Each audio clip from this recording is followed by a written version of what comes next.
सबसे strongest force कौन सा कहते हैं हम यूनिवर्स का? Nuclear force, strongest force in universe, nuclear force.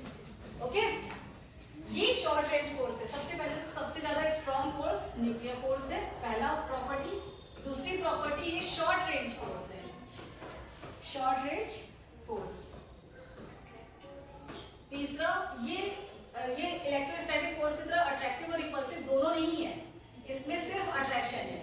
जैसे ग्रेविटेशनल फोर्स सिर्फ अट्रैक्टिव होता है, वैसे ही ये सिर्फ अट्रैक्टिव फोर्स है, यानी कि रिपल्सिव हो ही नहीं सकता। अगर रिपल्सिव होगा तो क्या होगा बताओ? ब्लास्ट हो जाएगा, खत्म हो जाएगा ना। प्रोटॉन अलग भागेगा, न्यूट्रॉन अलग भागेगा। अब आप ये सोचो कि इसमें फोर्स लग कहाँ रहा है? एक स्ट्रक्चर है, ये आपने एक स्ट्रक्चर ले लिया, इस स्ट्रक्चर के अंदर प्रोटॉन है, कुछ ये सारे प्रोटॉन है, और कुछ आपने ले लिए न्यूट्रॉन है। यही तो है स्ट्रक्चर। तो प्रोटॉन और न्यूट्रॉन से मिलकर के न्यूक्लियस बना। ये न्यूट्रॉन जो होते हैं ये तो इलेक्ट्रिकली न्यूट्रल होते हैं, और प्रोटॉन जो होते हैं वो चार्ज पार्टिकल है, प्लस पार्टिकल है। और लेकिन मैंने आपको बताया इनमें फोर्स कैसे जनरेट होता है। ये फुटबॉल का मैच खेल रहे होते हैं, ये इसमें क्या कर रहे होते हैं, एक प्रोटॉन जो है वो पाई मेसॉन्स का, पाई पार्टिकल का इजेक्शन करता है, न्यूट्रॉन में कन्वर्ट हो जाता है, यानी ये किस तरफ चला जाएगा? न्यूट्रॉन की तरफ। और वही उसी समय न्यूट्रॉन जो है पाई माइनस का लिबरेशन करेगा और ये प्रोटॉन में कन्वर्ट हो जाएगा। तो ये एक दूसरे के साथ में गेम खेल रहे हैं, यानी एक्सचेंज ऑर्डर चल रहे हैं यहाँ पर। क्लियर? तो इस तरीके से न्यूक्लियर फोर्स वर्क करता है, शॉर्ट रेंज के अंदर ही रहता है, और ये दोनों पार्टिकल आपस में गेम खेलते हुए अंदर बने रहते हैं। क्लियर है सबको? उसके बाद ये अट्रैक्टिव फोर्स होता है, क्योंकि ये अगर रिपल्सिव होगा तो न्यूक्लियर की रेंज बाहर चली जाएगी। चारी दी है प्रॉपर्टी। शॉर्ट रेंज फोर्स है, सेंट्रलाइज्ड फोर्स है,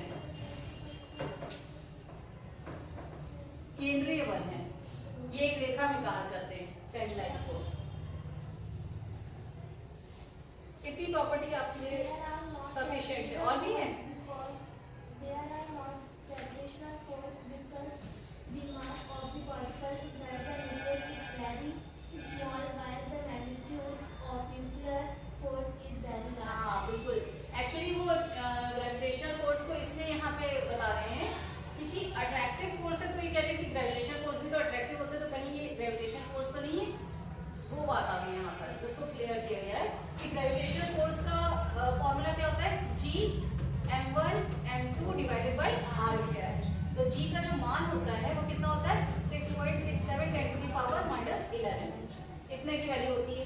अगर इतनी वैल्यू में इसका मास रखेंगे, प्रोटॉन का मास और न्यूट्रॉन का मास तो माइनस में होता है, तो माइनस वैल्यू जब इस माइनस वैल्यू से मल्टीप्लाई होगी तो और कम हो जाएगी, और छोटा हो जाएगा।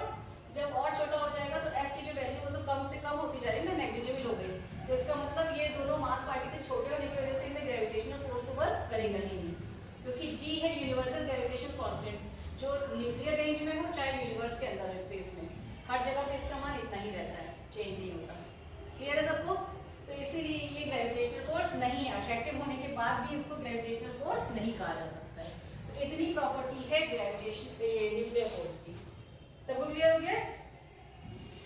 लास्ट आप लोगों का टॉपिक है छोटा सा, लेकिन कहीं तो बाद ही बताते हैं, क्योंकि इतना टॉपिक आपको पहले पढ़ लेना। छोटे छोटे से टॉपिक है, रिवाइज कर लीजिए, नोट्स बना लीजिए, या तो इस बुक से पढ़ लीजिए जो मॉडल पेपर है आपका। और यूपीएमएसपी की साइट में एक चीज आप लोगों को और बता दे रहे हैं, यूपीएमएसपी आप लोगों ने नाम सुना हुआ है? नहीं, कभी नहीं? हाँ, नहीं सुना। यूपीएमएसपी, इसको नोट कर लो। .gov.in है, .gov मैं साइट का वही बता दे रही हूँ, www.upmsp.gov.in। इसमें आप लोगों के मॉडल पेपर दिए हुए हैं, मॉडल पेपर हर सब्जेक्ट के डाल दिए गए हैं, ठीक है? उसमें आप जाओगे सिलेबस में, तो सिलेबस में आपको मिल जाएगा। मेरे पास था मोबाइल में, मैंने शेयर भी किया हुआ है, आई थिंक उसमें यूट्यूब पे। तो उसमें क्या है ना कि ये जो upmsp.gov.in इस वेबसाइट में जाओगे, इसमें आप लोग कोर्स पे जाना, कोर्स लेफ्ट साइड में आइकन्स बने हुए हैं, उसमें आप कोर्स में जाओगे। कोर्स में जाने के बाद आपके हर क्लास वाइज यहाँ पे लिखा होगा क्लास 9, ठीक है, 10th, यहाँ पे 11th और 12th, आप अपनी क्लास में जाओगे, वहाँ उसके नीचे सारे सब्जेक्ट्स पड़े हुए हैं, अपने सब्जेक्ट पे क्लिक करना, उस पर क्लिक करने के बाद उसमें आ रहा होगा आगे मॉडल पेपर। तो मॉडल पेपर आपके हर सब्जेक्ट वाइज मिल जाएंगे, फिजिक्स का भी है, मैथ्स का है, बायो का है, केमिस्ट्री का, सबका है मॉडल पेपर। तो ये गवर्नमेंट की वेबसाइट से जब निकालोगे तो अच्छी तैयारी हो जाएगी ना, पता ही चल रहा है ना क्यों, क्योंकि बोर्ड का पेपर तो वहीं से बन के आ रहा है, बोर्ड ऑफिस से। तो आप लोगों को इस वेबसाइट से अगर मॉडल पेपर की तैयारी करो तो वो ज़्यादा बेटर है आप लोगों के लिए, अच्छी प्रैक्टिस होगी, एक आइडिया अच्छा मिलेगा आप लोगों को बोर्ड एग्जाम की तैयारी के लिए।